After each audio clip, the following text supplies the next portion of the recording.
ทั้งลูกพี่ใหญ่เฮานี่แหละพี่น้องเอ้ยเนาะลูกพี่ใหญ่ลาวกลางเฮา มื้อนี้ก็บ่มีหยังหลายพี่น้องเอ้ยเนาะก็สิซื้อเค้กกับทางบ่ยาวก็ซื้อแล้วนะพี่น้องเนาะทางบ่นิวก็เลยซื้อ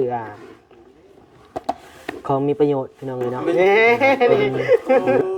โอ้รุ่นไว ออกใหม่ได้ เพียวแล้วงบกับใจเวลาเด้อ สก๊อตพี่น้องเอ้ยโดยเอา มีเฮง ใหญ่เทียนรุดเด้ เอา โอ้ขอบใจเนาะเนาะ ก็ว่าสิซื้อเค้กก็มี2ก้อนแหละนะพิซซ่าเด้นี่ สกอตจะมีกับเพลงมันง่ายเด้โอ้ บ่แพงปานใด ปลายจักผม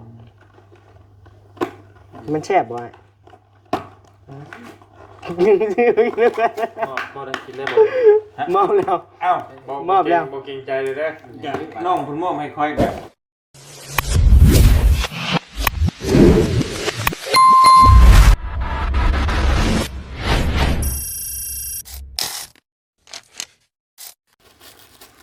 เอาพี่น้องเอ้ยกราบทักทายสบายดีและสวัสดีพี่น้องทุกคู่ทุกคนเด้อพี่น้องเด้อเนาะทักทายสบายดีอยู่เฮือนเบาเตียงนะพี่น้องเนาะมื้อนี้ก็เป็นมื้อสันวันดีพี่น้องเอ้ยเนาะมื้อสีวันงามมื้อคล้ายวันเกิดเบาเตียงเพิ่นนะพี่น้องเนาะทั้งลูกพี่ใหญ่เฮานี่แหละพี่น้องเอ้ยเนาะลูกพี่ใหญ่ลาวกลางเฮา มื้อนี้ก็บ่มีหยังหลายพี่น้องเอ้ยเนาะก็สิซื้อเค้กกับทางบ่ยาวก็ซื้อแล้วนะพี่น้องเนาะทางบ่นิวก็เลยซื้อของมีประโยชน์พี่น้องเอ้ยเนาะเป็นแบรนด์พี่น้องเอ้ยนี่แหละพี่น้องเอ้ยเพื่อสุขภาพนะพี่น้องเนาะ มีอยู่จักกวดอันนี้เป็นของขวัญวันเกิดเพิ่นนะพี่น้องเนาะ บ่มีหยังหลายทางนั้นก็กำลัง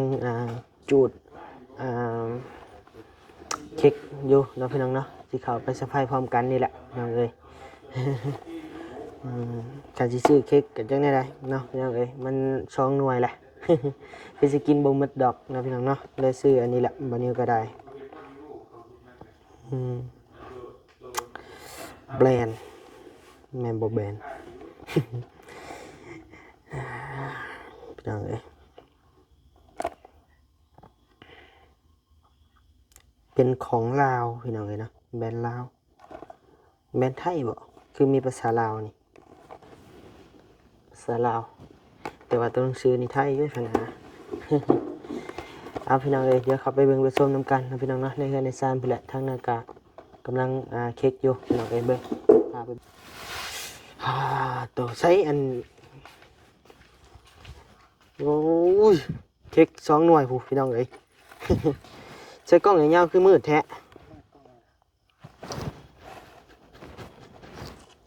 บ่มีใครอยากเปิดแพทจะคนนั่น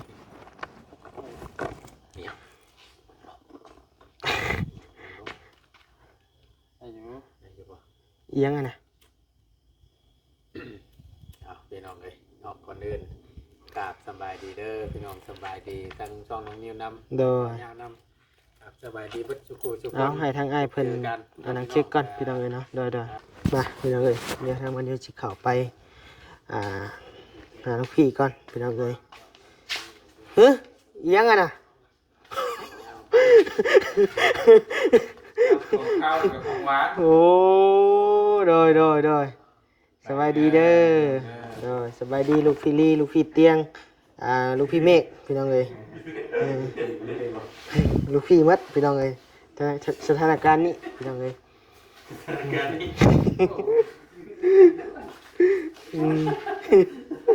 ว้าวคือท่อคือยังนี่ติกล้องคือหมด มานั่ง โดย ถ่ายจะได้นี่กันแล้วนี่ต้อนรับก็ได้ โดย นี่อย่างไรต้อนรับกันน้องบ่ยาวเราไม่ยาวอ่ะว้าว ผ้าแห้งเราก็ได้ยังเอ้ยใส่เอาอีกแล้วเอา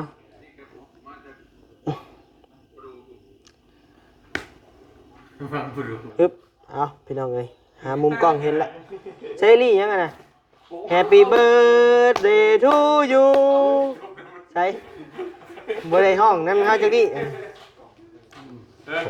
บัดกล้องเฮาหลุดมาบ้างบาดดิเอาซั่นน่ะ นั่นก็ได้มั้ย ได้อยู่ได้บ่ได้แล้ว เก็บไว้อย่าแจมพุ่นก็ได้อีกเค้กของบ่เฮงเด้แจมให้โธ่พี่น้องเอ้ย เอาเด้อบ รรยากาศนี้เลยพี่น้องเอ้ย มาตื่นมู่ว่ะ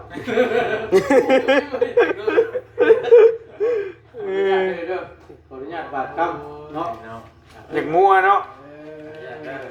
เนาะบาดเจ็บได้อยู่เนาะบ่ได้ค่อยสิบ่เด้อ ลองไว้กันไปจัง เอาซั่นน่ะเฮาตั้งก่อนซั่นน่ะบาดนี้ เดี๋ยววันนี้เด้อลงมุ้งให้กัน มั่วเนาะ สิได้ อยากมั่วอยู่ มันจะได้เป็นแน่ เช็ดอยู่บ่นี่ มันหลอกโคกได้ฮะ เอาง่ายๆที่เปรียบเลยเนาะหมู่กูสุขสันต์วันเกิดเด้อหมู่กูเด้อบ่ได้ถ่าเฮาจักดิ เด็กหนึ่งก้อนกับบุ้ยยังได้เลยหมู่กูเนาะ เนาะบ่ได้ถ่าจักดิทางเป็นแท้อันนี้เนาะเออ เออกล้องมันเพิ่นก็บ่สนใจนะ บอส เออ กระเทียมสิกินนะทั้งนี้น่าก่อน เอาสนเอาเอาไป เอาเฮ้ยเนาะมาตุ้ยมา มาดีมา เด้อมา แต่เฮาบ่มีเค้กได้เฮาน่ะ บ่เป็นยังบ่เป็นยังคนไทยเด้อหมู่คู่เด้อ นี่แหละเฮากะ เตียงเด้อโอ้ยน้องเพลงก่อนน้องเพลงก่อน Happy birthday to you เฮ็ด to you Happy birthday Happy birthday กินแล้ว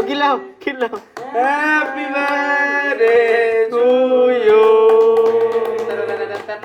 แต่เด้ จองแล้ว โดย เป้า เป็นแง่ง โอ้ขอบใจหลายๆเด้อ ใช้ของเฮาได้ซะบัดนี้ มียังสกอตบ่นี่ มันบ่มีเทียนบาดนี้ จะได้แล้วทุกกันนี่แหละ เอาออกมา มุก จวด ใจ โดด หลาย นี่โดย อยู่ดีมีแฮง มียังไงเด้อ ใช้กับไฟนะ เด้อ ใช้กับไฟนะ เป็นก้อน เอาหมู่อ้ายเดี๋ยวมีเทียนเบิดเฮาแล้วบ่มีเทียน เปิดจุดให้แล้วนี่จุดให้แล้วนี่ นี่เนาะนี่นี่ โอ้รุ่นใหม่ ออกใหม่ได้ เพียวแล้ว มุกใจหลายเด้อ สกอตนั่นเลยโดยเอา มีแฮง อย่าให้เทียนรุดเด้เอา โอ้ขอบใจเนาะ เออเนาะ เนาะ แค่ว่าสิซื้อเค้กก็มี2ก้อนแหละนะ ก็เลยซื้อ ได้เบิดที่จริง นี่แหละ โอ้มีหยังมานั่งมาอวยพรนี่ก็ดีใจแล้วเนาะ โดย ถามคำเนียมมัน พรเนาะ ธรรมเนียม คิดว่าการเนียมบ่ เลยครับบ่มีบ่อไผ่ผูกแขนนั่นนี่ บ่มีแน่นอนบ่ได้บ่ได้นั่นจะผูกแขนข้างนี้บ่ โอ้ผูกแล้วเปล่ามันเกิดปีหนึ่งมีเท่านึงเนาะ อวยพรก็ได้ ดีบ่อวยพรก็ได้เป็นอย่างดี เนาะบ่ยากดอกบ่ยากดอกได้ก็ได้ เอาสนะ บ่ได้เตรียมของว่าบ่ได้จัดได้แม่นบ่บ่ได้จัดคำว่านั้นน้องบิวพูด เอาสนะ เฮ้ยบ่เป็นหยังนะ เอาอันนั้นเนาะง่ายยังก่อนมาเลย เอาไม่เอามานอนบ้านแล้วเอาไม่ว่านั่นนู่นนี่ก็ได้แล้วน้อง เอาผูกแขนดี บ่ยนี่ก็ได้แล้วนี่ว่าบ่มีเงินมีคำอยู่ ได้อยู่ เติมมือน้ำมันติเนาะนั่นแหละเป็นน้องนุ่งมานี่ก็ดีใจแล้ว มันหน่อยเป็นยังอยากมาค้ำมามันเด็ดพ่อเอาอีกเลยว่า เก็บไว้ช้าเก็บไว้ช้าเก็บไว้เติมน้ำมันบ่เป็นหยังดอก จะไปซื้อทาน แค่ถ้าน้อง ซื้อทาง จะไปซื้อทาน ได้น้องมาหาหมู่ครูมาหานี่ก็ดีใจแล้วบ่เป็นหยังด จะ อก ไปซื้อทานท่านเมื่อท่านไป เก็บไว้ซื้อใจ ตามของมา สอบอันของเงี้ยได้เยอะดอกได้เยอะดอกแล้วไปลองเลย เลยมีมุกขอบใจหลายๆเนาะโอ้ย เป็นมือใหม่ได้เนาะชีวิตมันเกิดเล่นแม่ เพราะว่าทางบ่เตียงก็ตั้งบ่สิบริจาคเบิ่งหยังดอกพี่น้อง เพราะว่าค่อยนะบริวูดีนะแล้วเพราะว่าในกลุ่มก็บริมีอย่างนี้ โอ้ชีวิตคือกันเด้เนาะเนาะ มิดทิมทิมอยู่ก็อยู่ว่า มิดทิม นี่เป็นนอกเป็น 30นาที ว่ามันเกิดทุกพี่เรื่องประเด็นเลย หัวตัว ไอ้ที่ตัวไอ้ที่ ปีจะยิกตัว ตามอย่างนี้ก็บอกเจ้าน่ะพี่เตียงมาเลยพวกแม่ มันบ่ได้อยู่ในเฟซอ่ะ บ่มันยังบ่ได้ช่วง คนบ่ดัง คนบ่ได้ มันมามันช่วงฮอตสิฮอตนั่นกำหนด เพราะว่าข่อยปิดแฮชแท็กก็มันน่ะข่อยว่าอยู่แบบว่ามันปิดแฮชแท็กเด้แต่ว่าพวก FC นี่ส่งมาทาง Messenger น่ะหลายก็ปิดแฮชแท็กพวกที่เพิ่นสิอวยพรวันเกิดเพิ่นสิแท็กเฮาดิมันจะขึ้นหลายแต่ว่านี่ข่อยปิดเพิ่นแฮชแท็กมันบ่เห็นน่ะนะก็ได้ เนาะนั่งคิดอยู่แล้วเพลง บอกกับที่เฮาก็บ่ได้เว้าในคลิปบ่ได้เว้าในหยังบ่ได้หยังเลยก็คิดว่าสิบ่ได้อยากจัดหยังนะปกตินะก็ตั้งว่าสิบ่อยากเฮ็ดหยังนั่นแหละก็คือว่าเนี่ยเฒ่าแล้วบ่ได้เฮ็ดลี เอาจังไดก็ยามัน มาแล้วก็ป้อนให้แม่บัดเค้กนะเอา กินลงแล้วนี่ อยู่เนาะ เข้าใจอยู่เลยพวกปีก ข่อยก็มาคิ้วของมันแต่ว่าประเภทเค้กกับบ่แม่น มันจังไดวุ้ไง บ่เป็นฮีตบ่ เป็นเหตุ เลย เอาจังหน่อย เด็กก็ตรวจอยู่พี่น้อง เป็นฮีตเป็นของ ของไผตัวนี้ ต้องค่อย บ่ นี่ ยาว เด้ ประตู บ่ป้อง จ้า เจ้า แซ่บ ช็อกโกแลตบด ๆนี่จะตัวมันนี่ ซิมนี่แม่ของเฮากะพิซซ่าเด้นี่ สกอต ทำนี่กับเพลงบ่ง่ายเด้ โอ้ บ่แพงปานใด เดินไปรู้จักผม มันแซ่บบ่อ้าย มอได้กินได้บ่ เมาแล้ว เอ้าม อบแล้ว บ่เกรงใจเลยเด้อ น้องเพิ่นมอบให้ค่อยก็ เพิ่นให้ต่อ เฮาก็กิน จะกินบ่ หอม ของแท้เด้ สตาร์บ่เฮ้ย มันของแท้ แต่มันบำรุงหลายอย่างนะแต่ว่าสายตาเฮ้ย พอดีเป๊ะ คือจัดสรรมาแท้นี่ เนาะ อ้าว เนาะ กันได้แล้ว เปะเลยพี่น้อง ส่วนประกอบที่สำคัญ แต่ว่ามัก โดยประมาณ ช่วงตัวมักกินลีนตัวมักเละๆนะ เบอร์รี่สกัด ตัวเละๆนะมันสิมันยุ่ง มื้อใด เล่ตัวได้เท่าเล่ตัวนี้บ่ หมากมันนี่มันมันโปรเมส เออบ ลูเบอร์รี่บ่ ปุ้นนี่สักอย่างนี่ บ่ ขวดสีม่วงๆนะครับ บูเบอรี่ บาร์บี้หรอกคือครับ บ่ แต่ว่าอยู่ไทยเขาจะกินได้แล้วอันนี้ก็แซ่บเหมือนกันแต่ว่าพื้นบ้าน ในรอบหลายปีแต่บ่ได้กิน เราเคยกินมั้ง เมนบ่ ฮะ เมน เฮาบ่สิสู่กินบ่เคยอีก มันบำรุงสายตานี่นะ พักเลยข่อย อันนั้นบำรุงสายตา ตาคำมากจะเป็นอย่างตาฟ้าง เอายึดจะทางด้วยกันเบิด มันต้องเท่าเนาะ บอกเพราะว่าบ่ห้องชัดดินโทรศัพท์ลาย เล่นตัวนั้น เดียวไปประมาณนี้เลยแล้วพวกนั้นนี่กลางคืนนี่บ่จื้อได้ป้ายรถนะ บ่ บ่จื้อนะถ้ากายแล้วหัวกันเห็นอยู่แต่ว่าหักมันเบิ่งตัวเลขมันบ่ชัดนะ ลาง ขับรถกลางคืนเนี่ยโอ้อยู่ในโทรศัพท์ดิโทรศัพท์ ดิน มา โทรศัพท์เลนส์มันเสียเลนส์แสงสีฟ้าข้าวตะกี้เนี่ยบ่ได้มีได้ไฟดอกจ้าๆเลย บ่มีเลย นี่เฮาฮู้เท่าใดว่าบ่ฮู้ตารถก็ตะกี้เป็นอัน หลอด ตัวเทียนธรรมดานี่ใช้ LED ทั้งให้บ่ได้ ยังบ่แจ้งติ เป็นบ่ล่ะมัน ที่โคม แม่นมีแต่ตัวทำลายแสงตาทั้งเบิดพวกนี้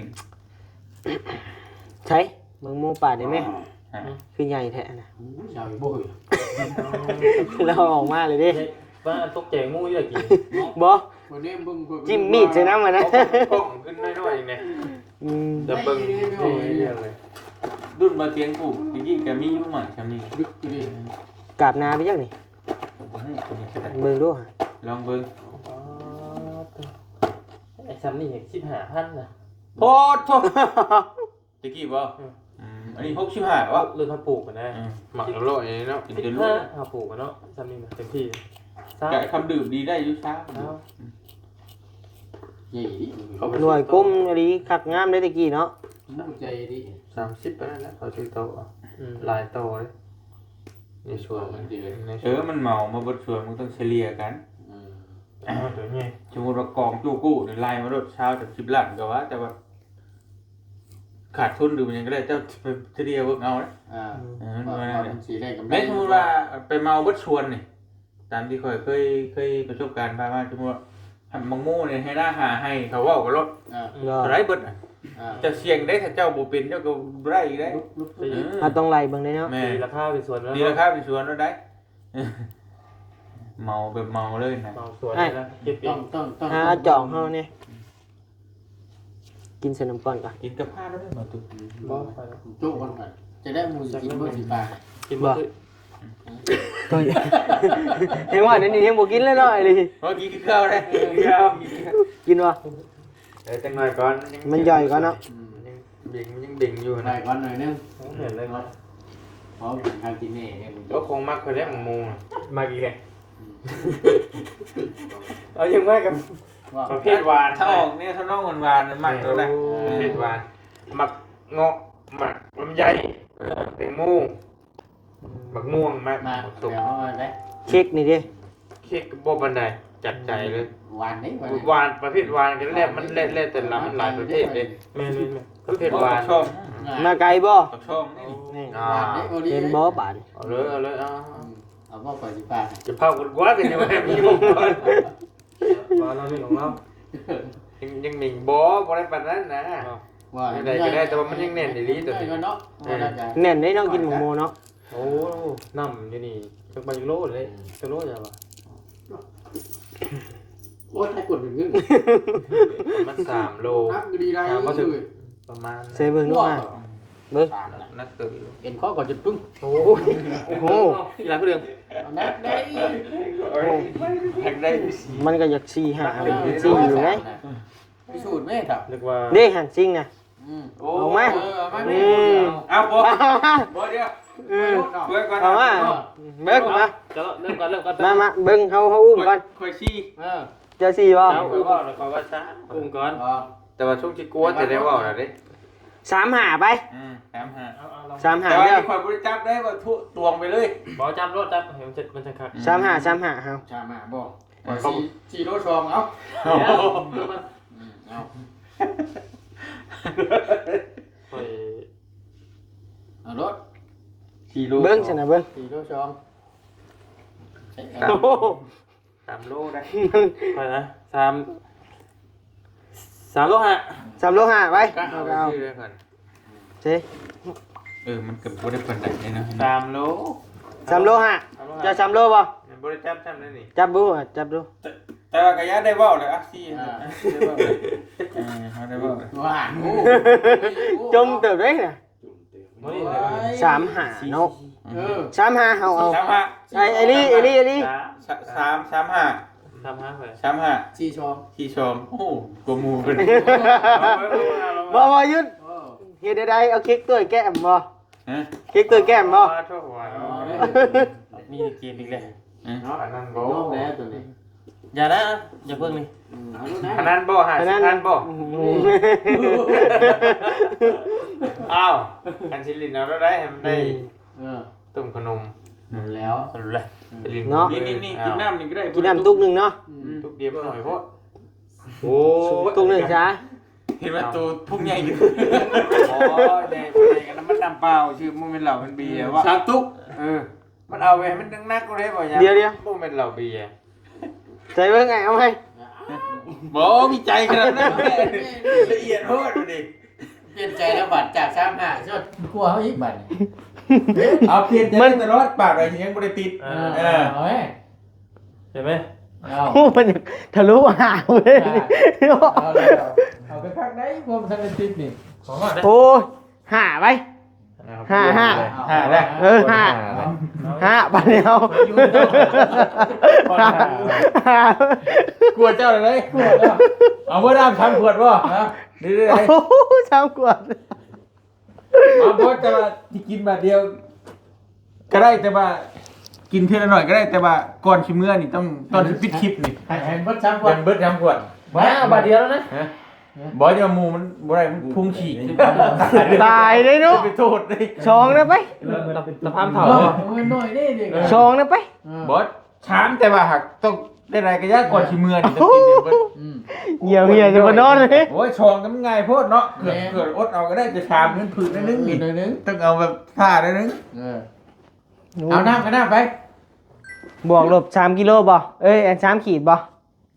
บวกลบ3ขีดบ่ใกล้เคียงเอาใส่ลง 3 กวด เห็นเนาะ เบิ่งหาเสีย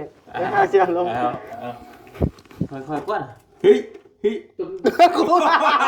เอาดึก กายห่าพุ่นบ่กายมันกายห่า กายหาบ่ บ่มัน6โลพุ่นเดี๋ยว มันคุ้งอยู่ นั่งนี่หน่อยซิงจัง จนจำหมู่ เลิกคือกิน เฮาใกล้โอ้หมูบ่ใกล้บ่ได้เอามือคมซิงตะเกียดอยู่เนาะ เอานี่นี่ฮะโอ้ มันสุดเลยเด้ พอจับแล้ว จึงจำคี 6โลกับเบิ่ง เอามาอีกใบ มีที่ เฮาชนะแล้วกินนี่ มีที่เงี้ยนี่ ต้องเอาตัวดิจิตอลมา บอกมันมาตรฐานกินนี่มันจะไหนมันเกินคำว่าทุกคนเลยแล้ว บ่ยังซิงก่อนนี่ได้อยู่เนาะ บ่ได้อยู่อ่ะ มาตรฐานซิ่งอยู่แล้วบอก รู้เนาะแต่ว่ามันเกิด แต่ว่ามันเกินนี่นะ เบิดบัน ใช้หาซิงบาดดิ ดีพอดีเพราะยังกวนหาโลกอ่ะนี่เขาลูก เอาบ่ เขายังพกแล้วครับ เฮาเอารถ6S เราพกเอ็ดนึงมาอีกเลย เอ้าเนาะ เราเอ็ดกันมากูเราบ่ยอมดีเนาะ ลูกอีกมีไปเลยเนาะ แล้วบ่มีซิงบาดดิเดเบนมาแทนบาดดิ พ่ออยู่บ่เฮ้ยปันนี่ มึงติดกับคนเธอ บ่ยากบ่ยาก มึงไปถึงจะคน ยังไง มึงไปถึงจะคน บ่ยากก็มีสูตรดู แต่ มีสูตรอยู่ใช้จริง บาดบ่ เอา เอาปาดจ้ะ ผ่าติดทีละครึ่งเอา เอาครึ่ง อย่างนี้น่ะ ก่อนนั้น ปาดครึ่งหนึงมันสิเท่าไหร่เอา หน้าออกเลย ออกจากมันหรอก อย่ามันอีกเนาะ ตีไปขีดนึงไป เล็กน้อย ปาดที่โดนทั้งนั้น ครึ่งนึง ครึ่งหนึงเอาแม่ปาดให้มันได้อัน3โลน่ะเบื้องหนึงน่ะ ไปไม่ได้3ลูก น้ำเสื่อมบ่ฮอดได้เห็นเนาะ เบื้องหนึงน่ะ นี่คือบ่รู้เลย ไปถึงนี่โว้ย เอาดูนะ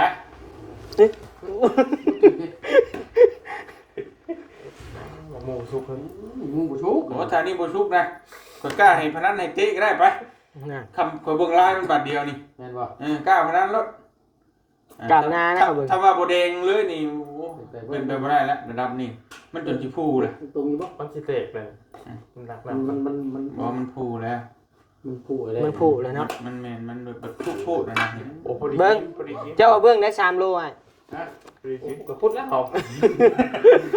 บ่ไหน บ่ตรีมันผัดเปียงไงดิ เงินบ่ ซ้ำกันเถอะเว้ย ใช่ ซ้ำกันแล้วนะ 3โล4บ่ 3โล4เอา 3โล4อ่ะ ปาก เจ้าว่าเท่าไหร่ บ่3โล4อ่ะ บ่เจ้าว่าเท่าไหร่ ตัวนี้บ่ บ่เว้ารวม โอ้ ไปเล มัน ย สิช้ำกันได้นี่3โลไป ข่อยทานได้ไป3โล3โล4 มันเกินแล้วไม่ไปถึงจะคนบ่ถึงจะคน บ่เอา3โล2ไป เอา เอา บ่ถึงจะคน โอ้เกียดเกือบเกียด 3โล5 3โล4 มันตกอยู่6โลปลาย7โล เกือบ7โล 6โลถึงจะคนเลย บ่ผ่านได้เนาะ บ่ได้กินกินหมูแท้บัดนี้ทำได้ผ่านเลย ไม่ถึงจะคน โอ้เนาะแม่นดำอยู่ได้ผ่านเนาะ นะ ดำกันไหนเต้นลงเลย เนาะใช้เอาออกเบิ่งดู ปากรถ ไปเบิ่ง ขึ้นโลบ่เชื่อน่ะ เอาอีกแล้วโอ้ย น่ะว่ะ ก็อยู่ อ๋อทำกันได้หม บ่ ด กันเป๊ะ ปันที่เรา เดี๋ยว เอานี่ขนมปั่น อย่างนี้ ยังบ่ได้ยอม เอา เบิ่งน้ำหนักก่อน ขนมปอเปี๊ยะ เฮ้ยเอาเมียนเดี๋ยว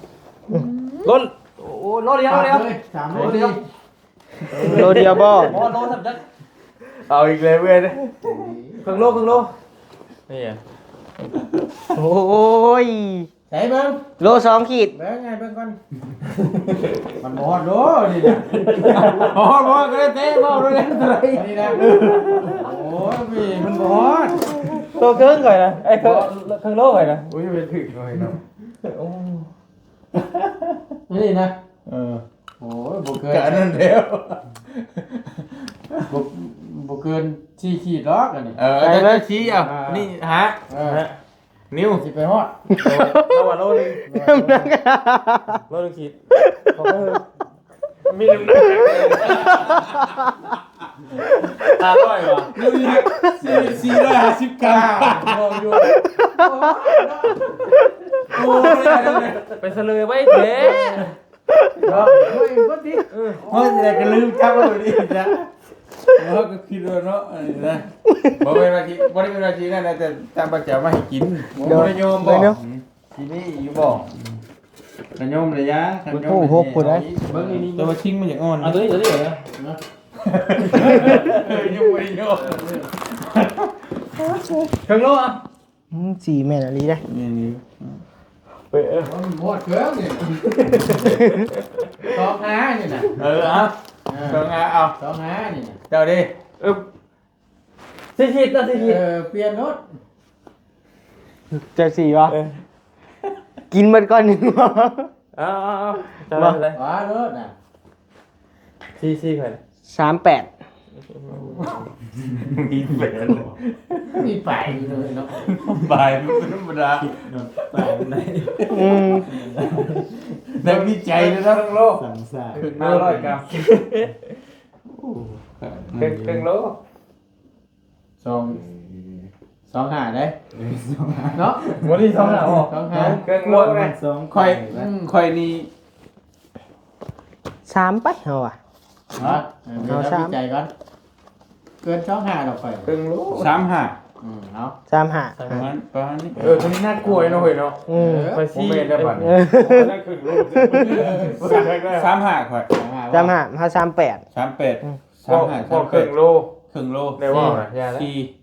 สองหา 25 เอาเบิ่งดูบัดกินมันก่อนหนึ่งบ่ เนี่ย บ่น้ำ3 ขวดเก่าเลย เอาจะเอา 3 โอ้จี 4ครึ่ง ครึ่งบ่ บ่ได้เครื่องเกือบเครื่องเห่าบ่เครื่อง เอ้าก็เกือบครึ่งนั่นน่ะ เกือบไหม มันไม่เคยถือกี่คน เกือบไปถึง อุ้ยเนาะ ว่าเป็นมุกค้าเลย หมูค่าอีกแล้ว มุกค้าเลย เนาะเสียคนกินเลยนะ นี่เอาหัวยาวดิ นี่ ไม่ทำกันได้ฮะโอ้ โอ้ยน้อยแน่เด้อ หน่อยคอม ได้ได้ยังไง มันซ้ำกันได้ บ้างมา เอา ทำ เบิ่งดูเบิ่งไหม บ่หักเพราะว่าบอกแกเพราะมันพอหูแหละเพราะเค็มมันไหลเรียกันน้ำชิ้นนี่ เบิ้งเอาพ่อแบ่งนี่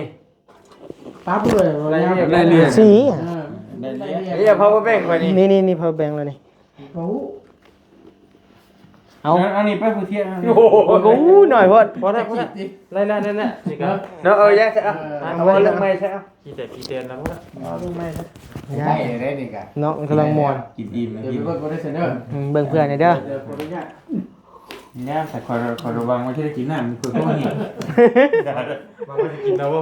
บางวันที่เพ่หมู แม่แม่แบบโบเฟ่ก็โอเคนั่นได้กินน้ำ จบมาพักคนแล้วจะหกเลย โอเคสนับพี่น้องเลยเอาก็สิจบคลิปนำกันพร้อมกันเมื่อ3ช่องนี่แหละพี่น้องเอ้ยเนาะเอา จบเลยบ่คือทาง จบเลยแหละ บอกมันตัดเอาไม่กันนะ ตัดเลยบ่ มันลงก่อนมันพื้นที่มันเต็ม กินไม่แท้ เอาเต็มไหมเอาไม่ก้อนบัดนี้ได้แล้วบัดนี้ได้แล้ว เปิดใหม่บ่ เอา นะ ได้หานาทีไง เอาใหม่บ่นะ ฮะบอกง่ายเลยมันตัดไปได้เยอะได้เยอะแต่เจ้า จังสิต่อบ่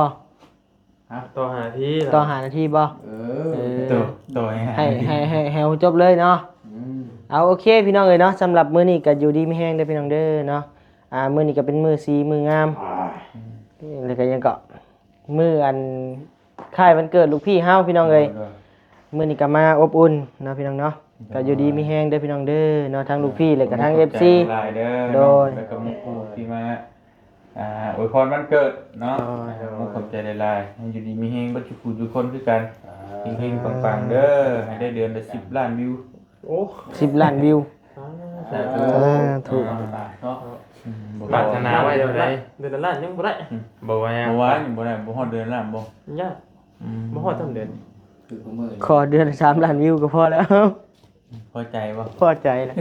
3ล้านวิว นี่อยู่เนาะเนาะ เงินนั่นแหละ เอาโอเคพี่น้องพอกันใหม่เด้อพี่น้องเด้อเนาะโดยสบายดีเด้อ โดยอยู่มีแห้งรับรวยจ้า เริ่มไปเด้อ จ้า โดย